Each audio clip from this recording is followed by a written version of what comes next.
नमस्कार मित्रांनो, श्री स्वामी समर्थ. संघर्ष जीवनाच्या या चॅनलवर तुमचे स्वागत आहे. आज आपण आपल्या व्हिडिओमध्ये घेऊन आलेलो दोन जीवाची अधुरी कहाणी. ही कहाणी एक मुलगा आणि मुलीची आहे. तर चला तर मग कहाणीला सुरुवात करूया. चॅनलवर नवीन असाल तर चॅनलला. ते दोघे पहिल्यांदाच इंस्टाग्रामवर भेटले. ती कसं आहेस? तो मी मजेत आहे. तू? ती मी पण मजेत आहे. असं चॅटिंग करता करता त्याने तिला विचारलं, तुझी एखादी मैत्रीण आहे का? सगळ्याच मुलासारखं त्याचं उत्तर पण तेच होतं, नाही, माझा प्रेमावर विश्वास नाही. ती असं का? ठीक आहे. थोडा वेळ असाच जातो. दोघे पण गप्प असतात. तुला आहे का आणि मित्र? ती, बाळा, माझं लग्न ठरलं आहे. तो, कसं काय म्हणतेस? मला तर धक्काच दिलास. सॉरी, मुलीनं वय विचारलेलं आवडत नाही, पण तुझं लग्न ठरलं आहे म्हणून विचारतो. तुझी एज किती आहे? ती, 20. तो, मग इतक्या लवकर लग्न? अरे, मला ते मुलगा पसंत नाही. माझ्या घरचे जबरदस्तीने माझं लग्न त्याच्यासोबत लावून देत आहे.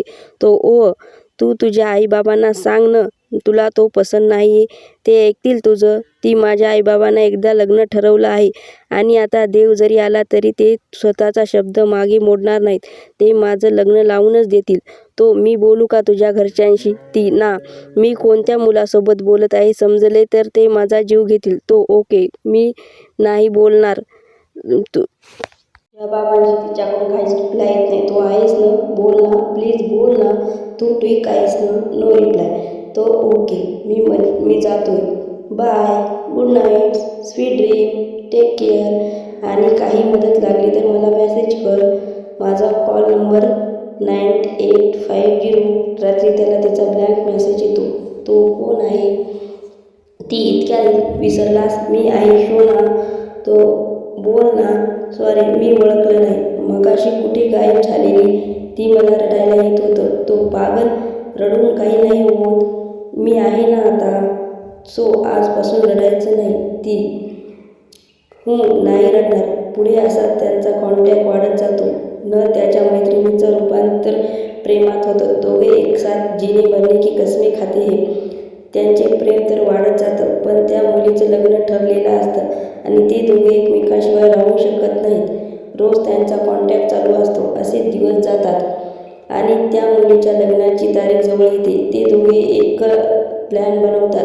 न त्यानुसार ती मुलगी घर सोडून त्या मुलासाठी मुंबईला येते. घर सोडताना ती घरी सुसाईड नोट ठेवते. त्यामुळे तिच्या घरचे तिच्या काळजीत पडतात. पोलीस कंप्लेंट करतात. 10 दिवसात ती मुलगी मुंबईला राहते. घरच्यांच्या आठवणीने ती मुलगी सतत रडत असते. तो मुलगा तिच्या डोळ्यात अश्रू बघू शकत नाही आणि तो त्या मुलीच्या वडिलांना कॉल करून सगळं सांगून टाकतो. दुसऱ्या दिवशी तिचे वडील मुंबईला येतात. न स्वतःच्या मुलीला घेऊन जातात. जाताना ते त्या मुलाला बोलतात की काहीही झालं तरी माझ्या मुलीचं लग्न तुझ्याशीच लावून देईन. या गोष्टीला 4-5 महिने होतात. प्रत्येक रिलेशनमध्ये थोडी मिसअंडरस्टँडिंग असतेच. ते दोघांच्या रिलेशनमध्ये पण होती. त्यामुळे त्या दोघांच्या छोट्याशा गोष्टीवरून थोडा वाद होतो. 2-3 दिवस त्यांच्यात काहीच कॉन्टॅक्ट नाही होत. शेवटी तो मुलगा तिच्याशिवाय नाही राहू शकत आणि तो तिला कॉल करतो. पण ती मुलगी बोलते, मला तुझ्यासोबत कोणताच रिलेशन ठेवायचा नाही. मला विसरून जा. न तुझी लाईफ परत नव्याने सुरू कर. आता मला कोणीही समजावलं तरी मी माझा निर्णय चेंज करणार नाही. तिचे पप्पा पण हेच बोलतात. सगळं संपतं. मुलगा, आज माझ्या प्रियेचे काही शब्द मी आठवले.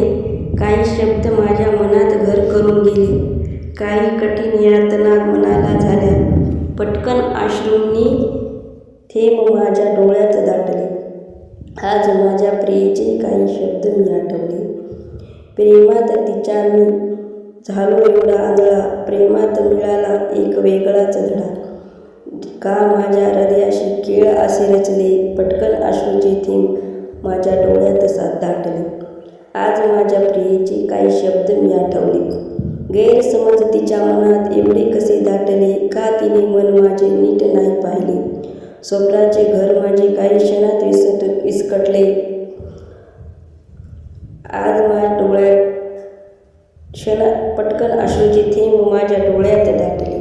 आज माझ्या प्रियेचे काही शब्द मी आठवले. आज तिने माझ्याशी प्रेमाचे नाते तोडले, प्रेमाच्या वाटेवर जणून अर्ध्यात सोडले.